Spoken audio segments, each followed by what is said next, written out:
ये जो नई बहू आई है ना, उसने मेरा दिमाग खराब कर दिया है। मैं आपकी शादी नूर से करवाऊंगी। कोई प्रॉब्लम हो गई थी क्या? सब ठीक तो है? गाड़ी पार्क कर रही थी तो गाड़ी रुक गई। ये सेटिंग ठीक लग रही है क्या? जी हाँ। नूर साहिबा, आपका चेहरा कितना खूबसूरत है। वैसे ना क्यों छुपाया है? मैंने आपसे पूछा कि आपका सर क्यों खुला हुआ है? ये मेरा जाती मामला है। दुआ और अम्मी के दरमियान किस तरह पुल बनूं ये समझ नहीं पा रहा हूँ मैं। दुआ की परवरिश हमारी तरह नहीं हुई, वो हमसे बहुत मुख्तलिफ है। अब जैसे दुआ डिनर घर वालों के साथ बाहर करेगी, मगर अभी तक अम्मी ये नहीं जानती। तुम अपनी बीवी को फोर्स मत करना, तुमने उससे मोहब्बत की है।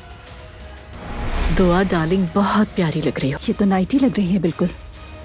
दुआ, ये तुम्हारी शादी है, तुम्हारी पसंद ज्यादा इम्पोर्टेंट है। इस जगह नेट लगा दी जाए तो ये काफी ग्रेसफुल लगेगा। मरियम साहिबा, क्या आप मेरी बेटी को अबाया पहनाने की कोशिश कर रही हैं? आखिर ये खुद को समझती क्या है? कोई भी तुम्हारी माँ या बहन को तकलीफ नहीं पहुँचा सकता। बाबा, बदतमीजी तो किसी ने भी नहीं की, बल्कि मेरा मशवरा है तुम्हारी बीवी अपनी माँ से बात करे। अगर ये ना हो सके तो अपनी तरफ से खुद ही हल निकाले या फिर उनसे मेल जोल कम कर दे।